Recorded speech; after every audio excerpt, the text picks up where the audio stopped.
Hello guys, in today's video I'm going to show you how to fix the screen rotation not working in your OPPO Reno15 Pro. To fix screen rotation, at first we need to open the settings in our device. Once here, we need to scroll down to the display and brightness, and here again down till we see auto rotate. Disable this option and enable this option back again. Just toggle it off and on. Now this option should work. If it doesn't work for you, you need to now restart your device. Hold power and volume up, restart.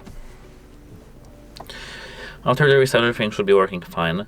You can check the gyroscope if it works, for example in the applications such as Compass or some gyroscope tester, etc, etc. And if it doesn't work, there are no actually more fixes. You need to just contact device support and tell them that your device is broken with a proof of purchase, and they will fix it for you. And actually that's it. Hope it helps you, and goodbye.